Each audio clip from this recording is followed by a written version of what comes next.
Bueno, de nada, muchísimas gracias por la invitación. Hay una cosa que quiero recalcar, que a veces no nos damos cuenta de las cosas que se hacen en este país y se hacen muy bien. Una cosa es traer una idea. Esto es bastante fácil. Yo trabajo en una organización donde mucha gente viene con ideas. Y a veces uno diría, ¿cómo hacemos para convencerlo de que esta idea no hay que hacerlo? Es todo un tema. Después está alguien que se toma trabajo a hacer el proyecto, que es otra cosa distinta. Después hay uno que se ocupa de que funcione. Como que decía, no, que no la semillita, te sacó el trigo, que te la gallina, ¿no? Y después está lo más difícil de todo, que es hacerlo sustentable. Entonces, yo realmente felicito al Colegio Médico. Este es un tema transversal, atraviesa todas las especialidades médicas, y los que no son, no tienen especialidad médica. Adoro los temas transversales del cuerpo médico, porque nos unen, no ocultamos las cosas abajo de la tierra, porque sabemos de lo que estamos hablando. Esta mesa, en la cual tenemos tres excelentes invitados que ahora vamos a detallar, se refiere al bienestar del médico y la seguridad del paciente. O sea, ¿cómo hacemos para conjugar esas dos cosas que son, me parece a mí, cosas muy importantes y que estamos teniendo problemas, por lo menos en mi experiencia, frecuentemente cuando nos encontramos con un colega, muchos de ellos gente respetable, gente inteligente, gente que puede ser nuestros, etcétera, etcétera, etcétera, y estamos dándonos cuenta de que puede haber un riesgo para la seguridad del paciente.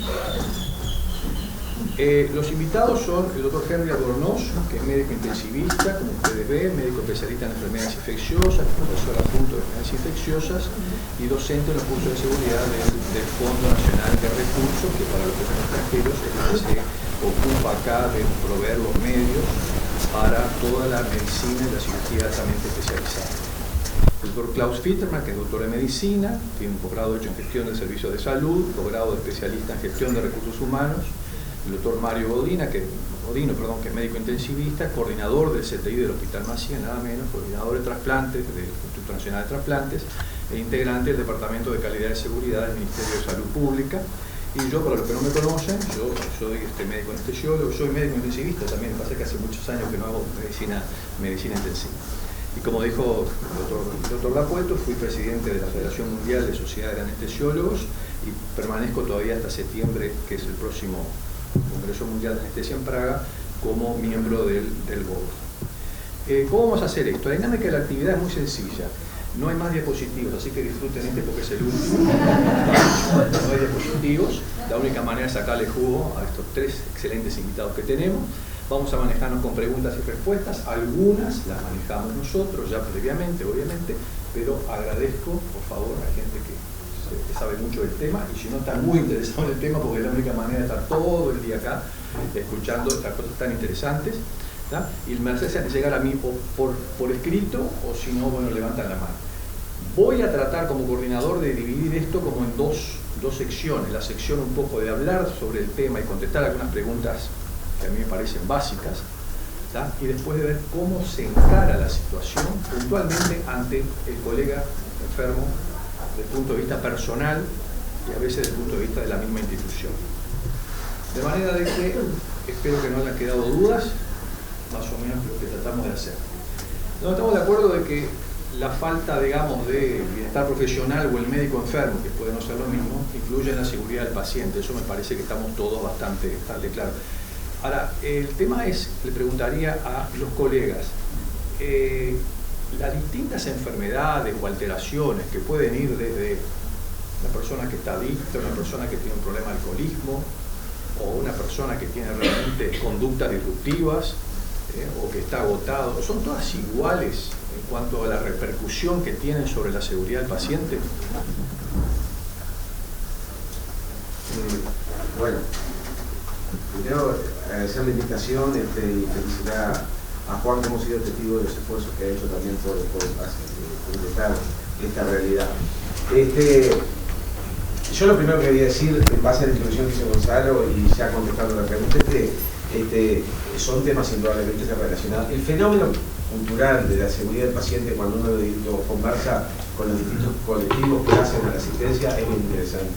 Cuando uno lo trabaja con los usuarios dicen, bueno, pero me tratan de explicar este tema de la seguridad del paciente y de los errores sistémicos, y esto no es una forma de que nadie tiene culpa de nada. No es una forma de decir, bueno, todo es sistémico, entonces no hay responsabilidad individual. Bueno, hay mucha diferencia con los pilotos porque el piloto va en el avión cuando se cae. Y bueno, y ahí empezamos a trabajar todo el hecho de que nosotros estamos en el avión, todos estamos en el avión, que es obviamente ni en el escenario del análisis sistémico. Y es totalmente distinto el médico que, desgastado por su trabajo, por determinadas situaciones o por determinadas frustraciones que genera un sistema y que a veces lo genera por el hecho de no ser conscientes ni siquiera del escenario que nos movemos, termina con comportamientos disruptivos que terminan generando un equipo de disfunción y que por lo tanto un paciente sea víctima de por ejemplo, de un error de comunicación. Sí, ¿quiere agregar algo más, por favor? Hay un tema que, con el botón, ¿no? Sí. Hay un tema de las, creo que hoy se tocó parcialmente, el tema es las afecciones y cómo repercuten en el quehacer de distintas profesiones. Muchas veces a algunos colegas, yo empecé a trabajar en la COSEPA de Casmo hace un poco más de 2 años, y a lo largo de este tiempo algunas situaciones que nos tocó vivir en relación con situaciones de enfermedades de colegas, significó muchas veces tratar de canalizar las mejores formas de acceso para ese profesional a distintas prestaciones asistenciales y por otro lado mantener cierto nivel de actividad técnico-profesional que no supusiera riesgos para el desempeño profesional en cuanto al tratamiento del paciente que esa especialidad en particular tiene a cargo, ¿no? Por ejemplo, en el caso, recuerdo uno en particular, o tal vez el primero, uno siempre se acuerda más de ese tipo de situaciones, que era una especialista del área quirúrgica que junto con el jefe de servicio y la dirección técnica de la institución se resolvió suspenderle la actividad quirúrgica propiamente y sin mantenerle la actividad de atención ambulatoria de los pacientes y obviamente entrando en un ciclo de tratamiento que el paciente en este caso aceptó voluntariamente. Pero hay que ver muchas veces el tipo de patología y relacionarlo con el tipo de tarea que ese profesional tiene, porque como bien sabemos no toda la actividad que desarrollan los médicos es similar en toda la práctica profesional. Cada especialidad tiene su particularidad y por ende sus riesgos propios.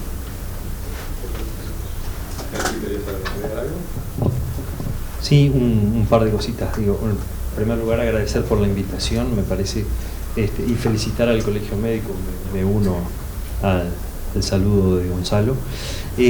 No, yo comparto lo que decía Mario, de que nosotros hablamos mucho del análisis de los eventos y en ese análisis de los eventos de una secuencia de preguntas para decir cuánto de la ocurrencia de un evento adverso tiene un componente sistémico de la organización y cuánto tiene un componente individual. Mario ponía el ejemplo, bueno, si alguien tiene una patología psiquiátrica no tratada y está involucrado en un evento que termina con un evento adverso o un incidente de seguridad, probablemente nosotros vayamos mucho más por el análisis individual que por el análisis sistémico. Lo que nos pasa es que tampoco podemos dejar de ver que muchas veces esos eventos individuales están pasando delante de nuestros ojos y nosotros como sistema no estamos respondiendo. Entonces digo, tiene un componente individual y yo comparto contigo, afirmativamente la pregunta me parece que no son todas iguales las eventuales ausencias de bienestar o el médico enfermo no son todo lo mismo y las consecuencias para la seguridad del paciente seguramente son diferentes, pero no deja de haber un componente sistémico en cuanto a la respuesta que la organización tiene que dar. Era un poco para, digamos, complementar un poco lo que decía Mario. Una pregunta para los tres a la que les sentí hablar. Es claro que después de haber digamos, toda la tendencia que ha habido en los últimos años, cada vez que pasa un problema, el problema de sistema. Nos hemos inclinado demasiado al fiel. No pensamos cuando pasa eso de que puede haber un problema que no sea tan ostensible. Una cosa es que alguien diga que venga un cirujano alcoholizado, eso es fácil. Vamos a poner un anestesiólogo alcoholizado para que no vaya sacando las cosas de arriba. Eso es bastante sencillo, pero digo, hay otras cosas que son un poquitito más subliminales, ¿no? A veces no son tan sencillas. Y yo me pregunto a veces, porque también he estado analizando, a veces siempre vas a buscar el sistema, el problema es el sistema, el problema es el sistema. Hemos inclinado mucho el filo, son cosas mías. Sí, y de hecho hay que madurar. El concepto es ese, madurar algunos procesos. A ver, cuando se empieza a trabajar en seguridad del paciente, uno sale a dar una batalla frontal contra la cultura de la culpa. Sale a dar una batalla frontal con aquello que hace tanto daño, que es, se equivocan solo los que son irresponsables o no están lo suficientemente bien preparados. Por lo tanto, si alguien se equivoca, hay que, bueno, señalarlo, sancionarlo. Bueno, es un... dar una batalla frontal a eso para que la gente, porque obviamente cuando la gente se equivoca, nadie dice me equivoqué, porque enseguida es estigmatizado, bueno, y surge el concepto bien directo del daño que genera esto, que es el de la segunda víctima, y hoy sabemos que hay una tercera víctima, que es la institucional, primera, segunda y tercera víctima. Entonces uno muchas veces es insistente en el concepto de error sistémico, que de todas maneras la mayoría de los errores reconocen causas sistémicas en casi el 80% de los casos. Pero dentro de esos errores sistémicos hay responsabilidades individuales, y eso es indudable y son innegables. La pregunta importante que uno se tiene que hacer es que si nos abocamos exclusivamente a tratar o a darle solución a esas responsabilidades individuales, esto se va a seguir repitiendo, no se va a seguir repitiendo. Es un poco lo que uno tiene que pensar en el colectivo, y es lo que nos plantea el desafío que tiene frente a frente hoy la seguridad del paciente, que es, tenemos que trabajar un poco más la legislación, tenemos que trabajar la legislación de una forma que uno pueda realmente hacer un análisis abierto de un problema, identificar todas las responsabilidades individuales, que una institución lo pueda hacer sin que eso termine necesariamente en la judicialización de un individuo, porque eso es lo que hoy al sistema realmente le beneficia, porque terminamos deteniéndolo en la responsabilidad de un individuo. A ver, si acá repasamos el caso del error con vitamina D del Hospital San Boa, todos sabemos que pensar que todo el evento cae en la espalda de la química farmacéutica que compró mal, ¿ah? Es ilógico cuando hasta los propios pediatras en las pautas de pediatría habían cometido un error en la reglamentación. Entonces, cuando uno se detiene también exclusivamente en lo individual, deja el sistema plagado de fallas. Pero responsabilidad no es existe. Un poco a lo específico, una cosa que se ve todos los días es el problema de la falta de descanso y la falta de calidad del sueño. Eso creo que, más allá de algunas variaciones de acuerdo a la especialidad y de acuerdo a la posibilidad que tengas de distribuir tu trabajo, es un hecho cotidiano. Está estudiado, y todos lo sabemos, que 24 horas sin dormir equivale en cuanto a performances a tener un 1% de alcoholemia, ¿no? Digo, si lo agarran a uno manejando con 1% de alcoholemia, acá la pasa mal. Acá la pasa mal. Sin embargo, la gente trabaja 24 horas y 48 horas y seguir sumando. Cuando está dentro de la misma institución hay una responsabilidad institucional evidente, pero nadie te paga tampoco, ¿no? O sea, digo, si estás alcoholizado a trabajar al hospital, seguramente alguien lo va a tomar a mal, pero si venís de 24 o 36 horas, alguien dice, te quejas lo que trabajaba yo. Bueno, bien. En fin, el tema es de que hay una hipocresía ahí en el sistema, pero eso es una cosa que repercute sobre la asistencia, porque enferma a los médicos en forma aguda o crónica. Así que quería saber la opinión de los expertos. Bueno, no, sin duda eso es un problema muy grande, ¿no? Es un problema en la profesión médica y es un problema general en los otros trabajadores de la salud. Las encuestas por ahí dicen que en el mundo, por lo menos las encuestas españolas que hay, dicen que el 5% de los trabajadores tienen trabajo nocturno y y un 20% son trabajadores por turnos, que es el que no trabaja fuera de un horario de 7 a 16 o 7 a 17. O sea que hay como un 25 o 30% de la población trabajadora que está en riesgo de tener deprivación de sueño, porque en realidad tanto el trabajador nocturno como el trabajador por turno duerme en promedio entre 40 y 50 minutos menos por día, lo cual hace que en la semana eso esté en el entorno de 6 o 7 horas dependiendo. Y eso tiene consecuencias en el bienestar sin ninguna duda, ¿no? Hay cosas muy, digamos, más físicas, diría yo, que están bien demostradas, que era la inmunidad. De hecho, está bien demostrado que la deprivación crónica de sueño, por ejemplo, en el área infectológica, disminuye la respuesta a la vacuna. Los títulos de anticuerpo en las personas que tienen deprivación crónica de sueño o en el que duermen muy poco el día previo a vacunarse, si yo les mido los títulos de anticuerpo a los 3 meses, esas personas tienen menos respuesta. Eso está demostrado para la gripe, para la hepatitis B, para la hepatitis A. O sea que esas son cosas muy médicas, pero que también nos permiten ver la importancia del problema, ¿no? A eso se agrega, bueno, otros problemas que están ahí un poco menos claros, que la incidencia de cáncer, por ejemplo, es uno de los que está en discusión, y el cáncer de mama en la mujer particularmente es uno de esos que está aún no resuelto aparentemente desde el punto de vista epidemiológico, pero hay algún problema planteado. Y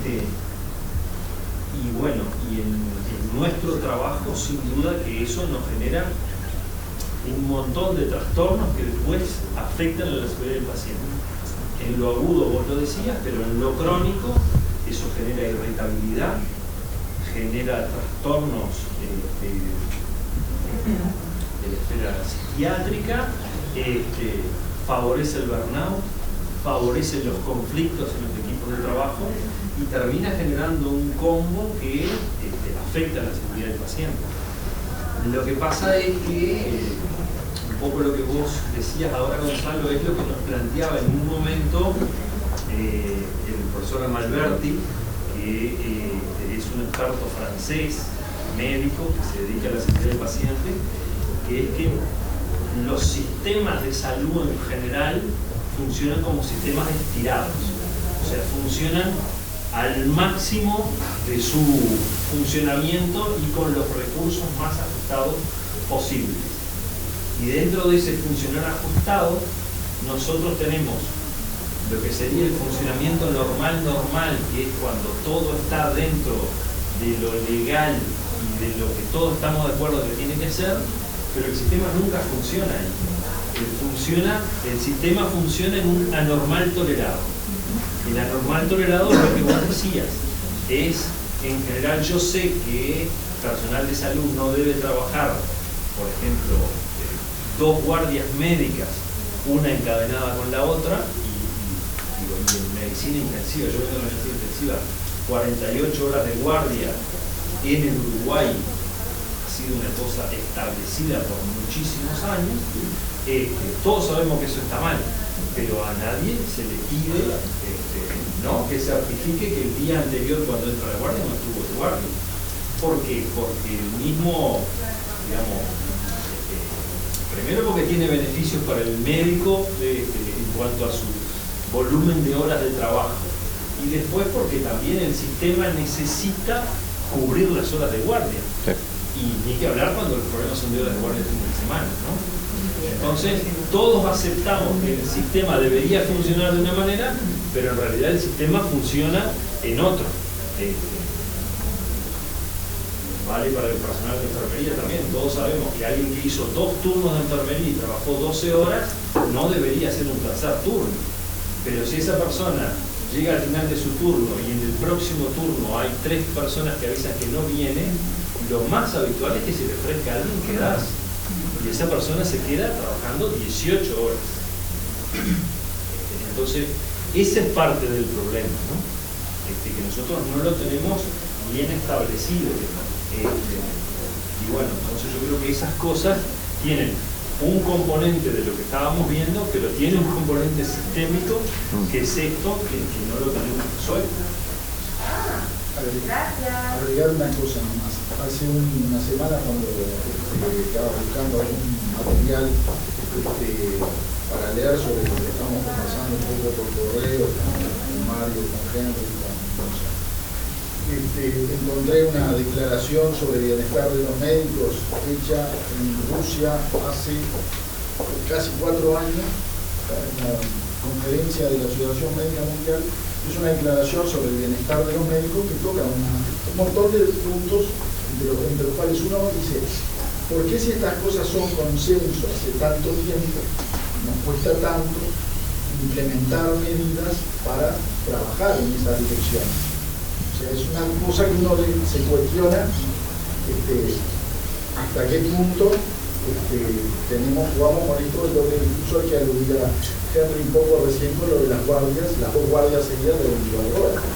Y a nadie le gustaría caer en las segundas 12 horas de la segunda guardia de 24 horas de un intensivista que capaz que hace 36, 48 horas que está de guardia. Una cosita nomás. Recordar que el sistema de guardia de los residentes norteamericanos cambió después que se demostró recientemente que con más de 12 horas de guardia tenían errores graves en la interpretación de los programas. Ahora, lo que decía Henry de los sistemas estirados es así, lo que decía Claudio es las cosas se siguen prolongando así porque todavía no nos animamos a poner el nivel de lo aceptable. Lo que nos cuesta es definir el nivel de lo aceptable y eso va de la mano con los sistemas estirados. El sistema estirado se da, como dice Henry, porque las dos partes se benefician el sistema y se beneficia el profesional. Pero hay una cosa todavía más compleja, hay ciertas áreas de la medicina donde toda la vida se va a trabajar en un sistema estirado. Eso todavía lo hace muy complejo. Y donde ahí, en realidad, más que abatir el sistema estirado, tenemos que pensar en personas, en selección del personal, en preparar gente que sepa trabajar en sistemas estirados, que sepa tomar decisiones en sistemas estirados. Por lo cual todavía es mucho más complejo. Porque los sistemas estirados se pueden abatir ciertos aspectos del sistema, pero en forma de sistema estirado hay áreas donde vamos a seguir trabajando siempre. Y la vincular con el paciente agudo es una.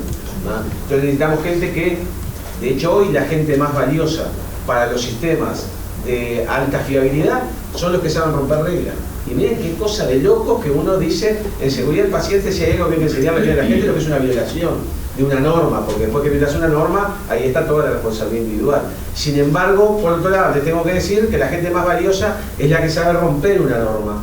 Pero claro, la sabe romper en el momento que hay que romperla y no se excede con esa capacidad de romper, o sea, nada menos, ¿no? O sea que así de complejo es el tema. Hay lugares del sistema donde no van a cambiar, lo tenemos que conocer y poner las personas adecuadas para trabajar en ese formato. Y ese es otro de los puntos que es interesante y que hay que madurar. Bueno, sí. La verdad que para este público está de más, digo, pero la deprivación de sueño va acompañada de las otras cosas que utilizaban, ¿no? Consumo de cafeína, consumo de tabaco y a veces consumo de alcohol como pseudo inductor del sueño y termina potenciando más a veces este combo de que hablaba del sueño. Los estudiantes con el modafinilo ahora es... Y bueno, sí. ¿Con el qué, perdón? El modafinilo. Con el modafinilo. ¿Qué es? Es una droga que te mantiene despierto sin perder capacidad de atención cuando estás en pareja. Uso libre y seguramente los estudiantes vamos a lo que... por industria farmacéutica. Sí, claro. Bueno, muy bien. Por favor, si alguien quiere hacer alguna pregunta. Sí, ¿a quién te referías cuando hablabas del que sabe romper una norma? ¿A qué norma no, por ejemplo? Claro. En sistemas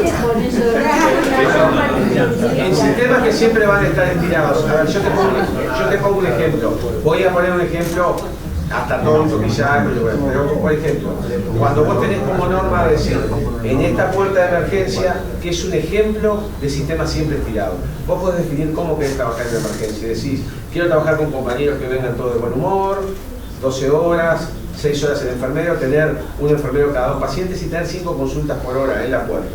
Ese es mi sistema en equilibrio. Bueno, obviamente el sistema se desequilibra, en 1 hora se estira, siempre va a pasar. Hay determinadas normas, como ahora te pueden decir, bueno, mira, acá se asisten solo personas que son socias de la institución.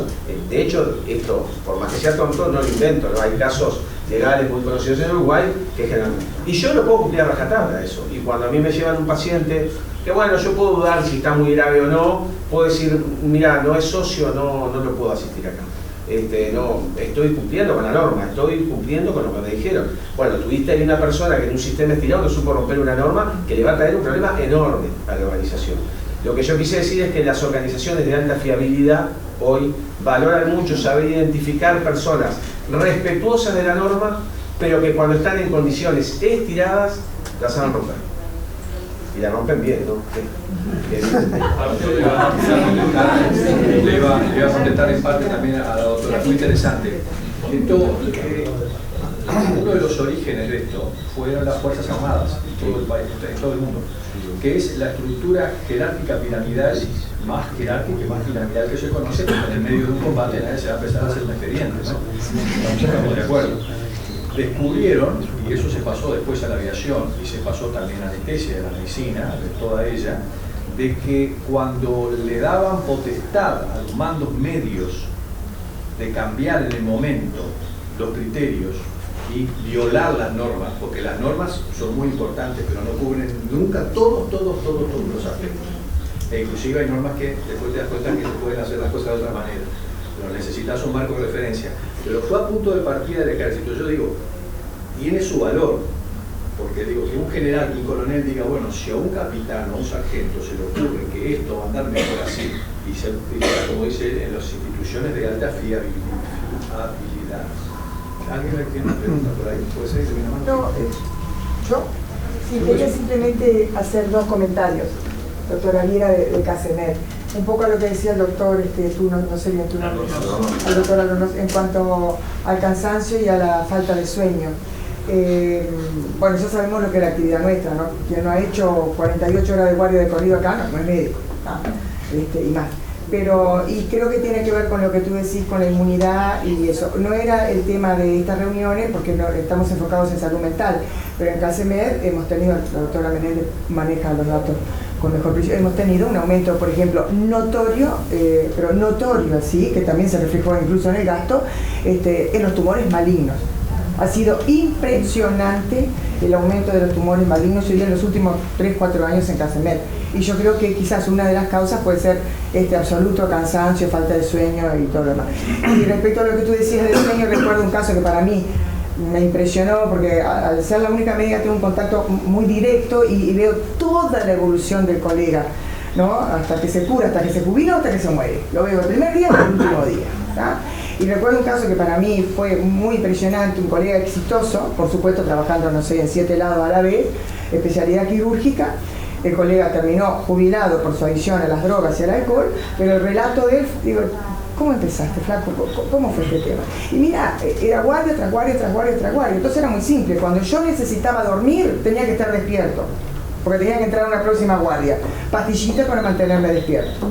¿Ah? Después, cuando necesitaba estar despierto, me caía el sueño. Entonces, pastillita para dormir. Años así, medicándose, pastillándose para hacer lo contrario de lo que su organismo le pedía. Años, terminó en adicción a la droga, después adicción al alcohol y después una incapacidad. O sea, apoyando un poco lo que tú decís. Bueno, yo creo que más que focalizar en la enfermedad de los médicos, estamos hablando de la enfermedad de las instituciones, ¿no? Es un problema sistémico y que tiene que ver con el burnout, y es una falta de encaje entre el modelo de profesional que tenemos y el modelo de organización que gestionamos, ¿no? Y que se tiene que encontrar la sintonía. Pero el punto de origen incluso está en la Declaración de Ginebra de la Asociación Médica Mundial, que dice que dedicaré mi vida a mis pacientes. Creo que es una afirmación casi excesiva, ¿no? Incluso en un foro con National Health Service, con la Claire Guerada, que es la directora del programa, estamos abogando por ver si se tiene que derogar esa afirmación, porque es hasta cierto punto perverso y es el abuso de la vocación por parte de los gestores sanitarios porque en cualquier otra profesión donde la vocación no forma parte de ese compromiso para cumplir con el deber, ahí se queda la función por hacer, y ya vendrá otro a hacerlo por ese dinero, y habrá una huelga o lo que fuera, pero en la profesión médica eso no pasa nada. Yo te agregaría que no solamente son los gestores, sino por lo menos acá en Uruguay durante mucho tiempo, y parece que no solamente acá, hubo la exaltación de el no dormir.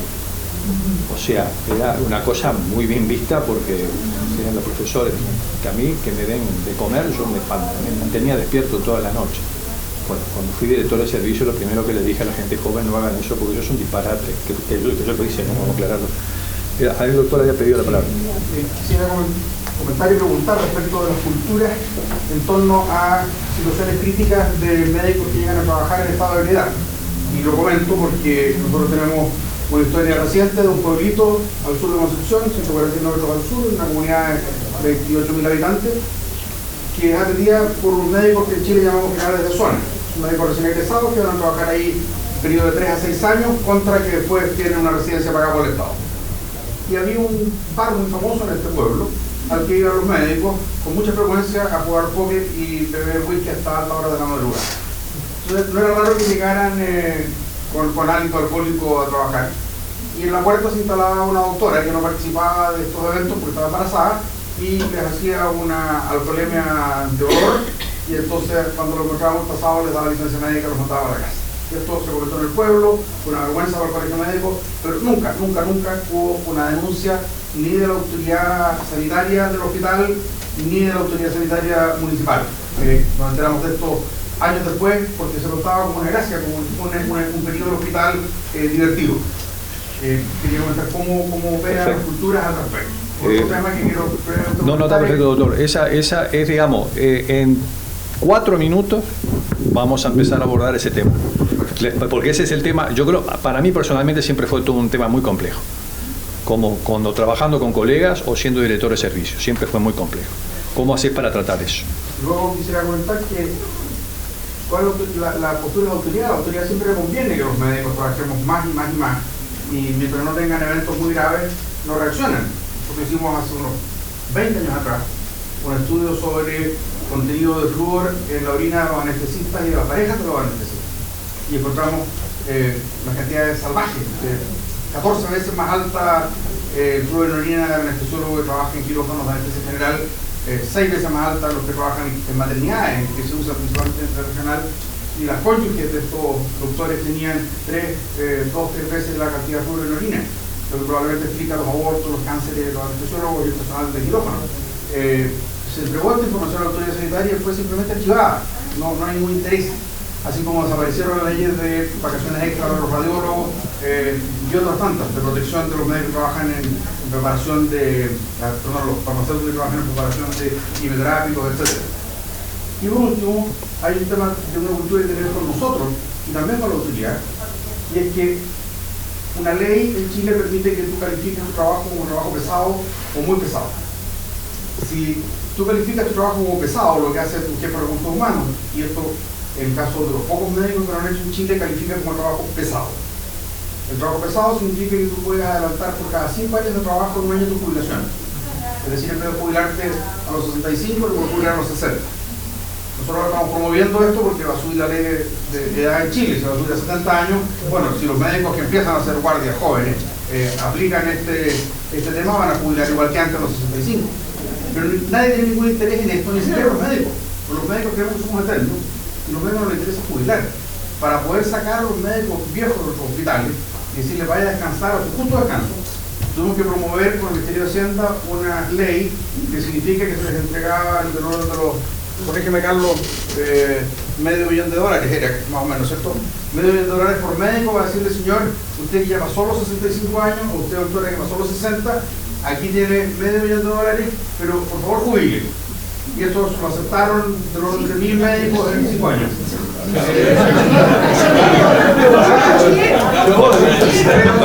Pero no todos quieren jubilar. Muchos dicen, yo trabajo hasta el día que me muera. Bueno, muchísimas gracias. ¿Sí? La pregunta a la doctora y vamos a pasar a la intervención, sé que mucho me van a olvidar, pero la quiero decir. Con respecto a lo que decía, que uno tiene que aceptar las condiciones de trabajo, que tiene que aceptar esas condiciones. No, es cuestión de la organización. O sea, acá hay un tema de organizaciones, que si la organización establece determinada cantidad de actos médicos, o determinada cantidad de atención o cantidad de gente que se atiende, y eso no está correcto, somos nosotros los médicos responsables de que eso no se haga. No tiene, el médico no se tiene que adaptar, el puesto de trabajo se tiene que adaptar. El médico, no hay médico al puesto de trabajo y aceptar condiciones de trabajo que no son inaceptables, ¿verdad? Si eso de la flexibilización, no, si yo tengo que atender y puedo atender en un determinado tiempo 6, 7, 8 pacientes, no puedo aceptar que tenga que atender 20, porque mi atención va a ir en contra de la seguridad del paciente y va a ir en contra de mi propia salud. Sí. Estamos de acuerdo, eso se llama presión de producción y en ningún momento hablé de eso. ¿Puedo explicar lo que yo hablé con respecto a los sistemas? Porque si no va a generar una confusión. Los sistemas se enferman de dos maneras, ¿no? Lo que uno tiene que saber reconocer es que en un sistema de trabajo complejo como la medicina, uno tiene cosas modificables y hay cosas no modificables. ¿Qué es modificable?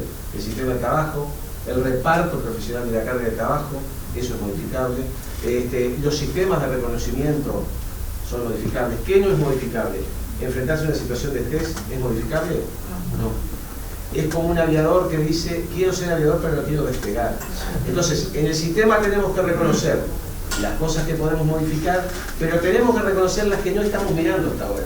Las que no son modificables y no le estamos dando a la gente herramientas para enfrentarlo. Esas son las herramientas que se llaman habilidades no técnicas. Comunicación, conciencia situacional, capacidad de detectar el estrés, capacidad de saber cuando uno está cansado y bueno, además obviamente todas las herramientas vinculadas con el trabajo en equipo, ¿no? Pero jamás me refería a la presión de producción que está claramente reconocida como una de las causas.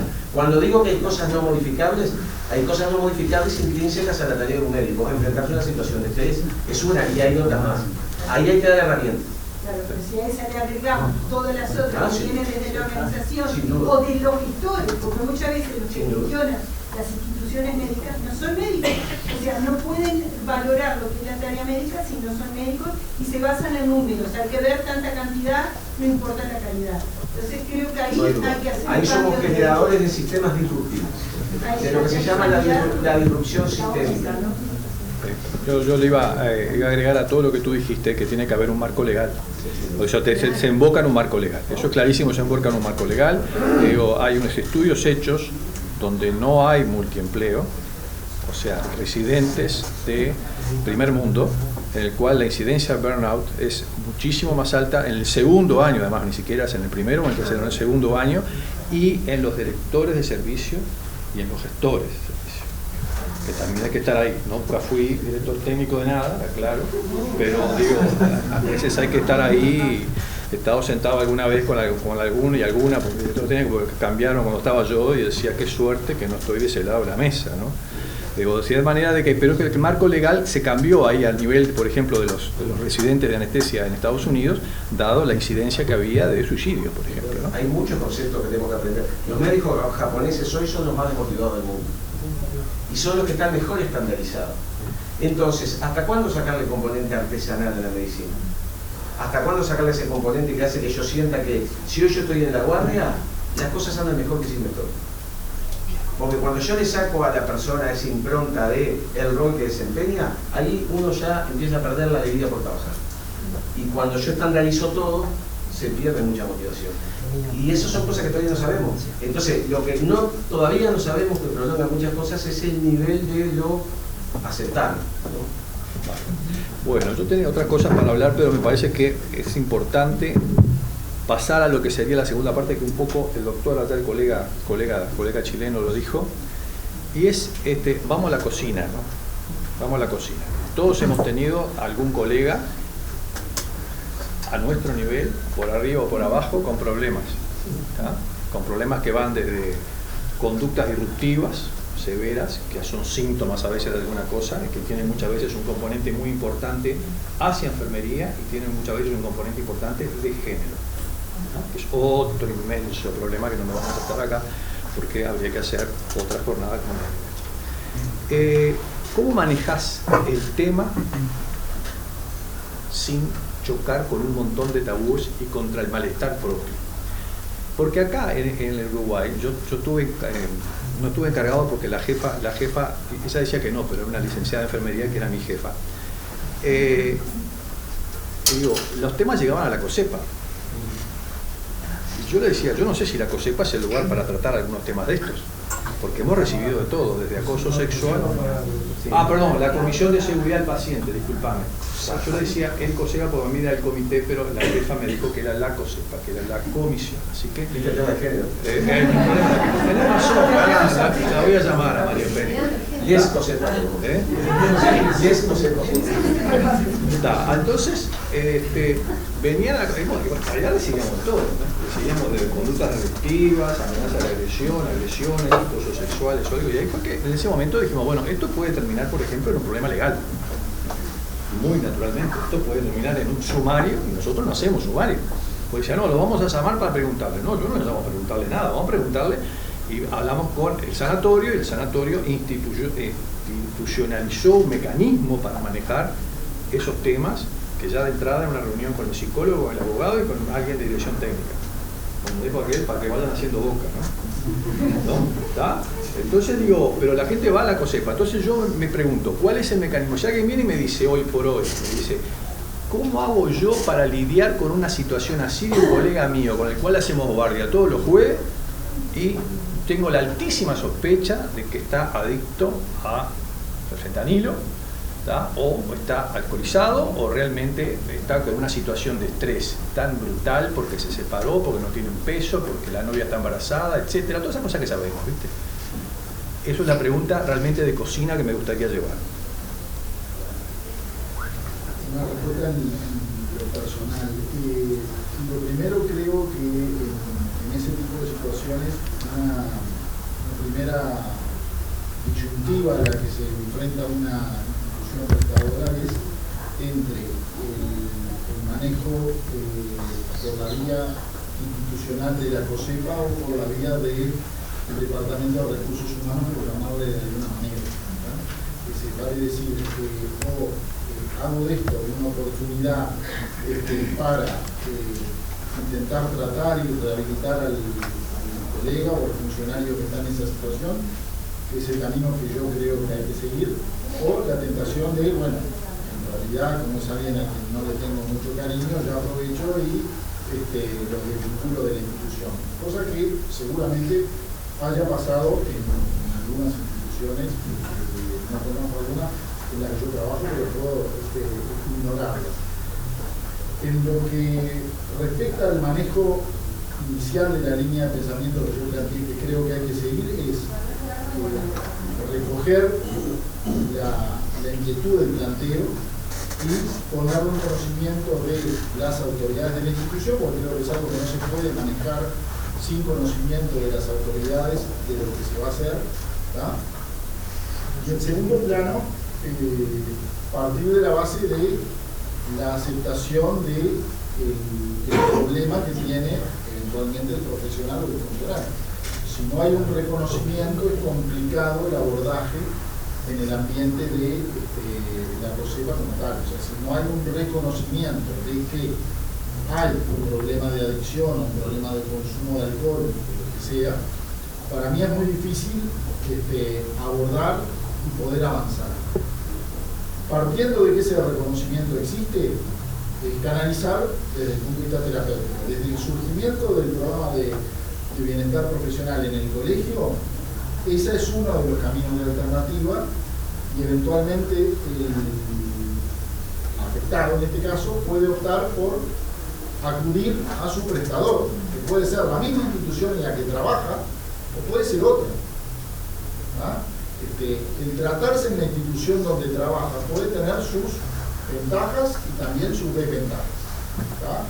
Desde el punto de vista de las ventajas es el acceso a un montón de servicios que, sin los cuales trabajando fuera le puede ser muy. Y por otro lado, si opta por venir al programa de bienestar profesional, se le asegura un anonimato que en el prestador es complicado de guardar. Todos sabemos, estamos en Uruguay, hoy hablamos, todos somos primos de todos, hoy en día es complicado manejar la reserva y la confidencialidad. En Cataluña, ¿cuántos habitantes hay? 7 millones. Acá nos conocemos, acá hay un aviso que dice, acá nos conocemos todos. ¿Qué te pasa acá? En el ambiente de la salud, con el empleo y con las cosas, se hace mucho más. Entonces yo creo que el manejo pasa por una aceptación del caso por parte de la COSEPA y de canalizarlo con las comunicaciones correspondientes, no por la reserva en sí que implica un desconocimiento, porque muchas veces hay que separar de funciones a la persona que está afectada, ya sea por la vía de la certificación, y acá a veces entra la caja de auxilio de por medio, ¿tá? Pero también eso requiere muchas veces la aceptación del profesional, ¿tá? Que no siempre se da.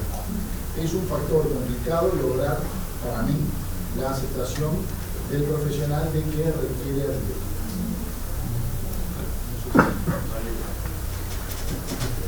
Yo lo que les puedo contar es algunas cosas que aprendimos, de repente media suelta para después ir pudiendo armar.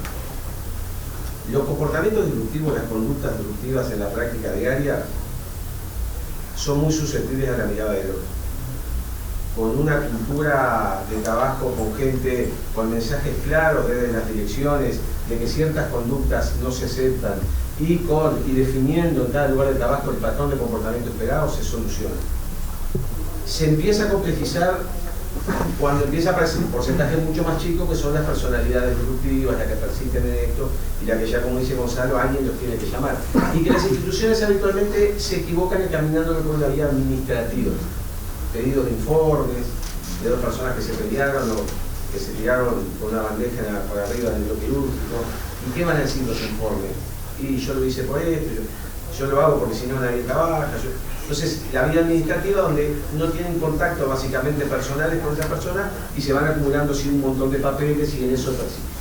Y a veces nos llaman, como en el lugar de trabajo, cuando el tema está en el Ministerio de Trabajo.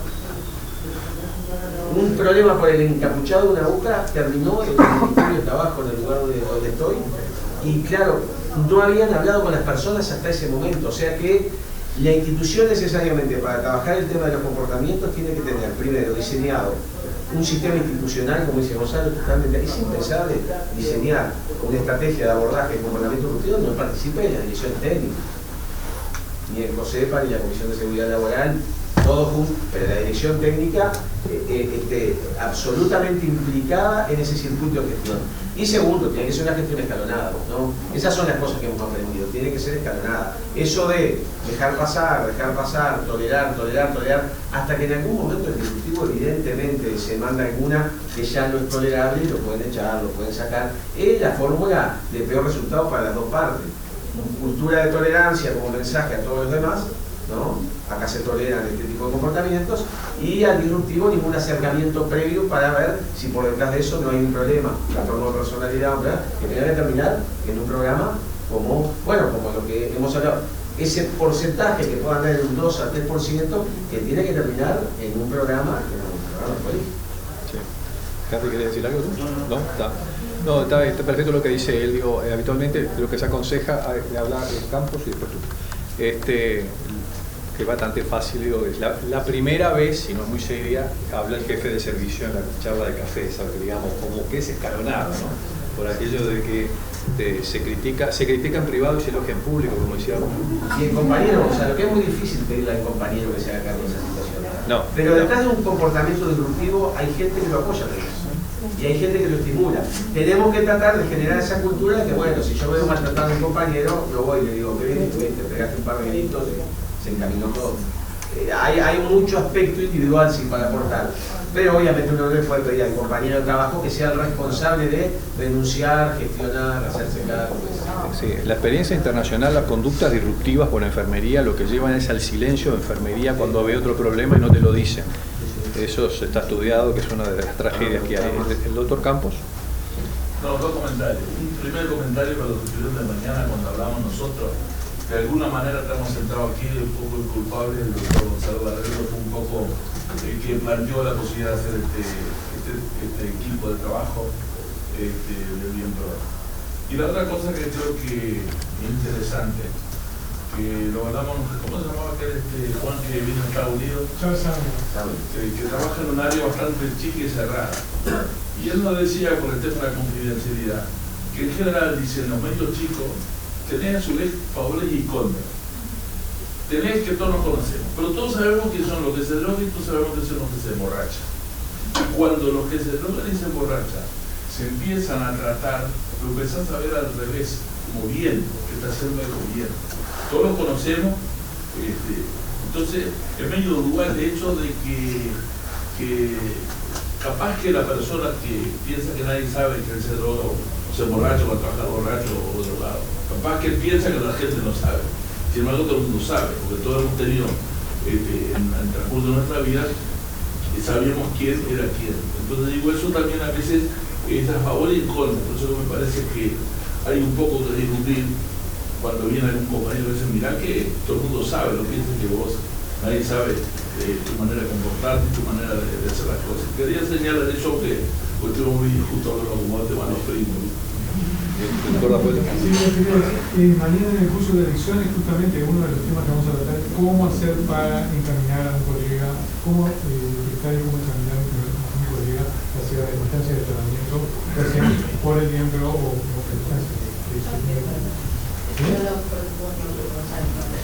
Pero, Pablo, perdón, tenés que haber terminado. No, pero o sea que eso lo dejamos para mañana.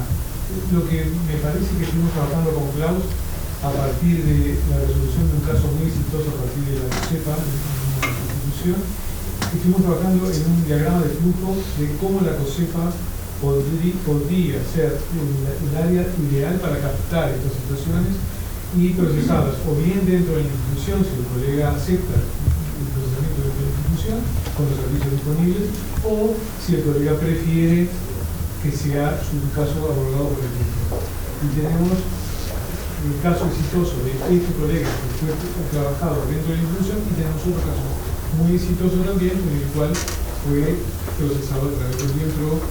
Lo que sí necesitamos, esto es lo que hemos hablado con Barbato y con Godín, es como, digamos, darle este flujograma, digamos, sea como compartido con todas las cositas y que el tema es la confidencialidad, o sea que sería conveniente que cada cosita tenga una persona responsable para comunicarse con el mismo. O sea que en el caso de que haya un colega, sea una sola persona a la que se llame al 0800 o a que mande el correo electrónico y que sea referencia, porque la COSEPA es un grupo amplio en el cual hay una representación de un montón de gente y entonces se compromete la confidencia. O sea que primero, la COSEPA son ámbitos ideales y que tenemos que trabajar, pero además sería necesario que cada COSEPA, y ahí la comisión podría dar una pauta, tenga como una persona encargada de comunicar estos casos al mismo. Quería hacer un comentario respecto de la derivación al colegio de médicos en los casos en los cuales se detecta alguien que consume, sobre todo en las situaciones donde hay una negación.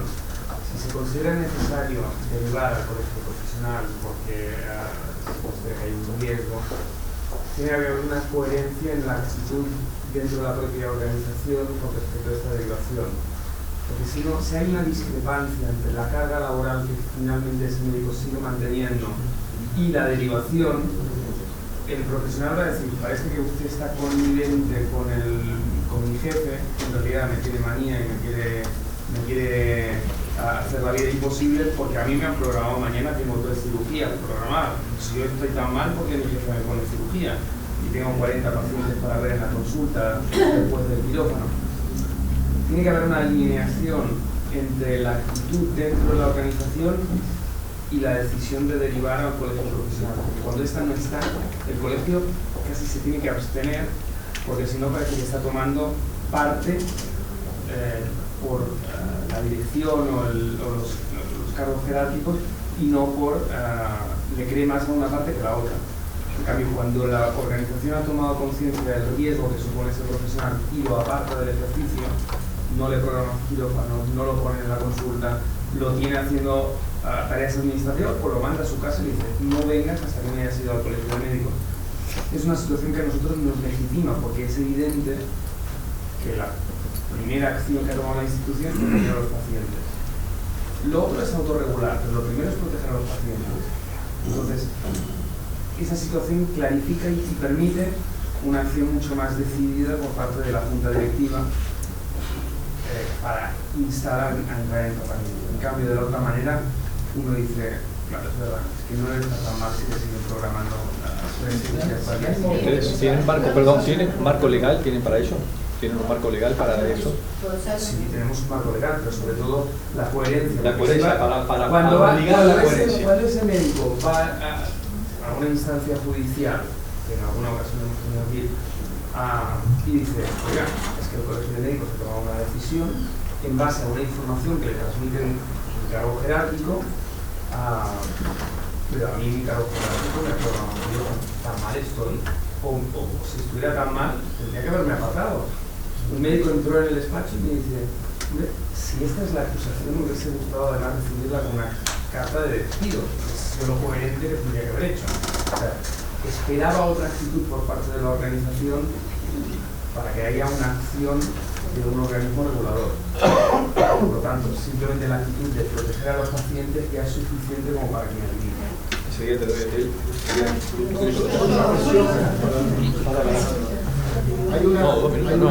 Empezamos a las 5. Para mí es una protección de las dos partes. Es una protección de los pacientes y es una protección también del profesional de eventuales malpraxis que pueda tener, que también le van a crear un problema a él, a su familia y a su madre. Son dos. Déjame decir una cosita que hace desde la charla anterior que estoy escribiendo te verdad y no me tenés que pararte la me dijeron, te dijimos que te pongas de pie. Así que ya ni me gasto. No, pero en la dirección de lo que decía Gustavo, ¿verdad? Eso precisamente es la independencia y la autorregulación del colegio médico. Y es la diferencia con el corporativismo que hablábamos hoy. El colegio médico tiene por ley la potestad de independencia y autorregulación. La institución no tiene que ser informada de estos problemas, porque todos nos conocemos y todos sabemos que la dirección técnica o lo que sea se entere de que vos tenés un problema de adicciones, aunque no esté escrito en ningún lado, es una mancha en tu legajo. Tenés que esperar que cambie toda la directiva para que se olviden del asunto. Entonces, y tampoco creo que sea una responsabilidad del amigo que ve alcoholizado al otro colega. ¿Por qué? Precisamente porque es el amigo. El hecho de que digo, quiero que me corrijan los que saben más de esto que yo estoy pensando en vos y diciendo una apreciación personal. Si vos sos amigo de una persona que se alcoholiza y vas y le decís que no está trabajando en base a las premisas imprescindibles de seguridad del paciente, muy probablemente tu amigo te diga que no, sí, yo sé lo que hago, no sé qué, vos le insistís, le volvés a insistir, y después se denuncia al colegio. Y tu amigo ya sabe que fuiste vos, y se terminó tu amistad. ¿Entendés? Y probablemente cuando llegue al colegio capaz que ni siquiera acepta tampoco. Entonces yo creo que la denuncia del amigo, del colega que está haciendo cosas que tiene una patología de adicción, tiene que ser al colegio, y el colegio es el que tiene que llamar. Y que la institución no tiene que enterarse, y que tu amigo no se entera que vos hiciste la denuncia al colegio, porque es confidencial totalmente. Es confidencial. Bueno, por eso digo, yo estoy pensando en vos alta y corríjame. Mañana me dice el doctor Lapuesto me dice que mañana se va a profundizar en eso y le voy a decir, está perfecto. Entonces vamos a hacer una cosa, tú decís una cosa, el doctor pobre me pidió la palabra y le dije que no, ahora le digo que sí. No estuve bien, disculpe. Yo la verdad que pensé que teníamos 5 minutos más de tratar el partido, pero el doctor Lapuesto me dijo que mi reloj anda funcionando mal. Doctor, es una pregunta, yo le voy a contar lo que hacemos nosotros. En CASEMED, que es lo que habló Klaus, nosotros cuando se reciben los casos se tratan, obviamente ahora no tenemos un soporte. La doctora Viera es la que enmarca los casos, les es asignado y solo se pasa a la directiva en forma con cédula de identidad, además no se nombra a los pacientes, para determinados aspectos reglamentarios. Uno de los aspectos reglamentarios son, como nombró el compañero de DCI, las prolongaciones en días de las certificaciones. En ese caso, cuando se trata de salud mental, introdujimos y lo dijimos por directiva, y se decidió por directiva, con un marco reglamentario que nos ampara. Nosotros podemos dar esta complementación o no darla. La directiva está amparada en eso, en determinadas, no voy a entrar en detalle, pero en determinadas normas. Decidimos que los pacientes, que cierto tipo de pacientes, cuando tenían algunas prerrogativas, se le pasaran al video. Eso fue una decisión de directiva. Eso se le mandata a la doctora Viera, la doctora que ve el 100% de los pacientes de los colegas médicos, y ella lo maneja según esta directiva en conjunto con el médico. Lo que yo sí quiero, la segunda cosa es el colegio médico, el que yo tuve en la legislatura pasada, que le dio el nombre de integrar, tiene prerrogativas de legislación, o sea, puede legislar y puede proponer al Parlamento legislación. Por ejemplo, lo que estábamos hablando del horario, de las 12 horas, de las 6 horas, eso lo puede hacer el colegio médico porque está dentro de sus potestades legislar. Y la tercera es una pregunta para ustedes. Ustedes tienen legislación de ese marco. Tenemos que cortar. Digo, me lo puedo contestar después. Doctor, y terminó. Yo lo que quería, digo, a ver si no estoy en un concepto totalmente errado. Si el amigo no lo denuncia, está poniendo la amistad por sobre la seguridad de los pacientes que va a atender. No, el amigo lo denuncia, pero al colegio. A bien pro. Mañana vamos A bien pro. Lo denuncia bien pro. Si la institución no participa, volvemos a lo mismo. La institución le sigue dando la guardia y el médico. No, porque el colegio lo certifica. Mañana vamos a hablar en Yo voy a dar por terminado esto, agradecerle mucho al doctor Rapueto. Tengo un chaval ahora acá, Juan, pero ¿qué voy a decir? No. Animarse a dar el teléfono, animarse a dar el teléfono de mi esposa. Que me da el teléfono de mi esposa. Porque a ver si juntos baten noticias. Yo creo que esto es muy importante lo que se está logrando. Creo que la obligación de todo el mundo es difundir. Tiene que haber un efecto multiplicador de todo este proceso en todo el cuerpo médico nacional. Porque acá tenemos, yo veo que tenemos el trípode del éxito, ¿tá? Que es discutir las cosas abiertamente, honestamente y con respeto. Muchas gracias a todos.